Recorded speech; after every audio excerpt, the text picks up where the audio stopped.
Hello friends, स्वागत है आपका मेरे चैनल पे। तो आप सब ठीक ही होंगे आई होप। मेरे इस चैनल पे मैंने थोड़ा भी ब्रेक दिया है क्योंकि मैं कंटिन्यू वीडियो नहीं बना पा रही हूँ, इसलिए। और फिर मैं चाहती हूँ कि लोग पहले मेरे वीडियोस को देखें, मेरे इंट्रोडक्शन के बारे में देखें, फिर मैं आगे उनसे कोई बात करूँ या फिर वो मुझसे कुछ बात करें। तो मैं आज आपसे एक टॉपिक के बारे में, जैसे आपने पढ़ लिया होगा कि मैं प्रेगनेंसी से रिलेटेड कोई चीज़ बताने वाली हूँ कि प्रेगनेंसी में किसका वेट बढ़ना चाहिए, आपका या फिर आपकी बेबी का। तो मैं आपसे भी जानना चाहती हूँ कि आपको क्या लगता है। तो फिर लोग यही सोचेंगे कि ऑफ कोर्स मेरा भी और मेरे बेबी का भी, मेरा तो नेचुरली बढ़ ही जाएगा और बेबी का तो बढ़ेगा ही बढ़ेगा। तो मेरे लिए इसलिए क्वेश्चन है क्योंकि मुझसे ये क्वेश्चन खुद पूछा गया था मेरी प्रेगनेंसी के टाइम पे, और मेरी जो डॉक्टर्स थी वो काफ़ी अटेंटिव थी इस चीज़ को लेके कि कहीं मेरा वेट ना बढ़ जाए। और मेरे वेट बढ़ने पर उसे काफ़ी इस चीज़ पर प्रॉब्लम होती थी, क्योंकि वो ये कहती थी कि वेट आपका नहीं, आपके बेबी का बढ़ना चाहिए। तो इसलिए मैं इस बात को आपके सामने रख रही हूँ आज कि वेट बेबी का बढ़ना, ये हमको फोकस देना है। क्योंकि हम जब खाना खाते हैं तो हम यही कहते हैं कि हाँ, हम अपने बेबी के लिए खा रहे हैं, हम अच्छा खाएंगे तो हमारे बेबी को अच्छा पोषण मिलेगा और बेबी अच्छा ग्रो होगा। वो सब बातें ठीक है, लेकिन आपको ज़्यादा से ज़्यादा प्रोटीन, ज़्यादा से ज़्यादा कैल्शियम और फैट कम लेना चाहिए।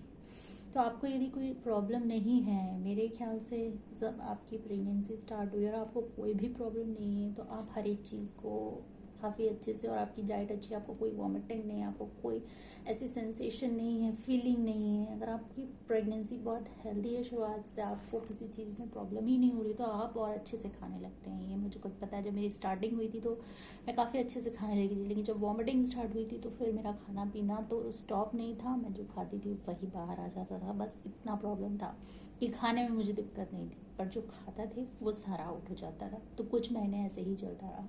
लेकिन जब डाइट एक बार अच्छी हुई तो आपको ये लगता है कि फिर आप खाएं, ये भी खा लें, वो भी खा लें, सब कुछ खा लें, लेकिन आपको एक लिमिटेड वे में खाना है। जैसा डॉक्टर्स कहते हैं कि हर 2 घंटे पर आप खाते रहिए, ठीक वैसे तो हमें खाना ही है, बट एक प्रॉपर थाली होती, जो मील होता है, उसमें हम बहुत सारा खाना ले लें, वो हमको नहीं खाना है।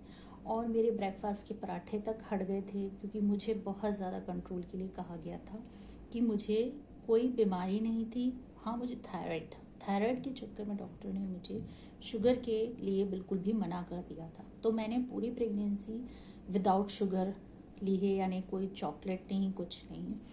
और एक तरह से मुझे बाद में ये चीज़ें रियलाइज़ हुई कि ये अच्छा था मेरे लिए कि मैंने ज़्यादा शुगर नहीं लिया, क्योंकि उस टाइम पे लगता है कि यार मैं क्यों नहीं खा सकती, सब तो खा लेते हैं। या फिर ऐसे भी मैंने केसेस देखे हैं जिनमें स्टार्टिंग में कुछ भी प्रॉब्लम नहीं थी, स्टार्टिंग क्या मिड प्रेगनेंसी तक कोई प्रॉब्लम नहीं थी, तो वो तब तक खाते रहे, और फिर अचानक से उन्हें लास्ट ट्राइमेस्टर में बहुत सारे कॉम्प्लिकेशंस हो गए।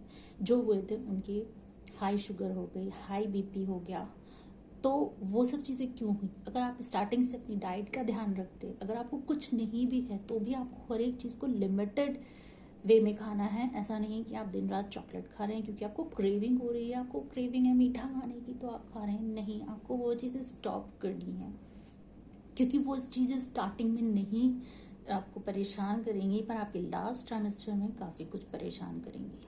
तो मेरा ये फोकस आज के वीडियो में यही है।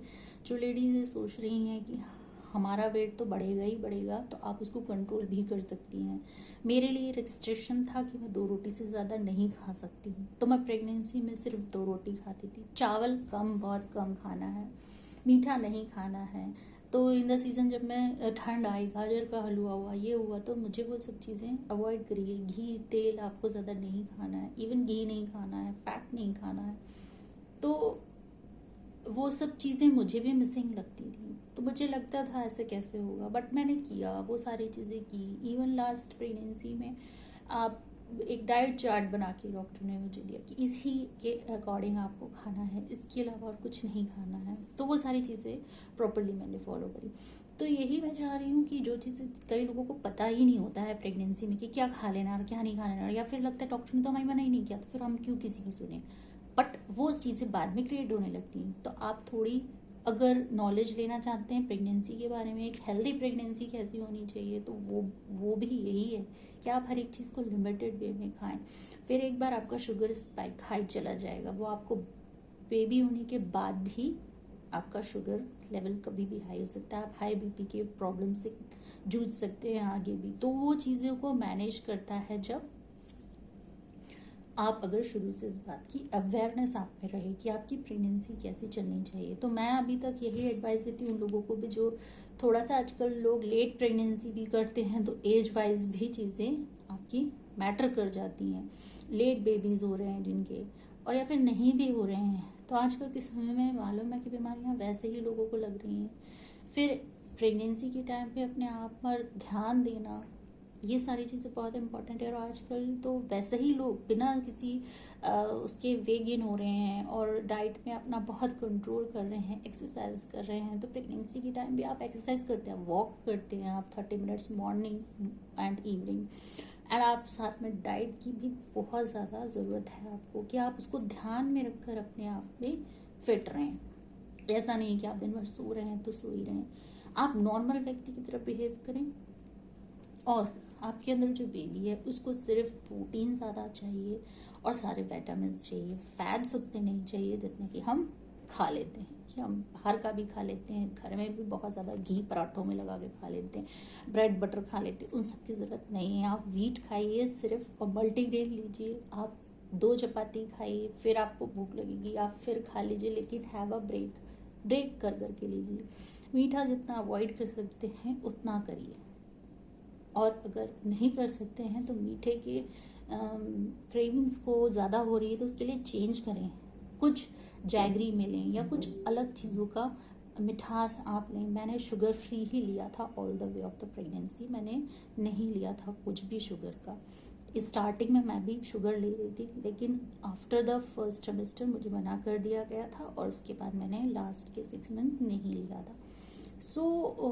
क्योंकि शुरुआत में कॉम्प्लिकेशन ज़्यादा होते हैं, समझने में टाइम लग जाता है, 1.5 मंथ तो प्रेगनेंसी डिटेक्ट करने में लग जाता है। तो ऐसे करके फर्स्ट ट्राइमेस्टर तो निकल ही जाता है, बट आफ्टर दैट आपको कैसे आगे बढ़ना है, उसके लिए अगर आपको कुछ और भी सजेशन चाहिए या फिर कुछ फूड चार्ट चाहिए या फिर डाइट प्रेफर मैं करूँ, वो आप बताइए, तो वो मैं आपके लिए ज़रूर कर सकती हूँ। बट मेरे लिए आज की वीडियो में ये बताना ज़रूरी था कि आप अपने जो डाइट है उसे प्रॉपर मेंटेन करके रखें from the starting to the 9 month up to the 9 month of the pregnancy for a healthy baby। तो ऐसा नहीं है कि आपका बेबी का कुछ ग्रो नहीं होगा अगर आप फैट नहीं खाएंगे, तो फैट सबसे कम खाइए, गुड फैट खाइए, अनहेल्दी फैट्स मत खाइए। तो मेरे आज की वीडियो में आपको कैसा लगा मेरा बात करना, और मेरा अगर थोड़ी सी भी जानकारी अगर आपके काम आई तो आप ज़रूर से मुझे बताइएगा।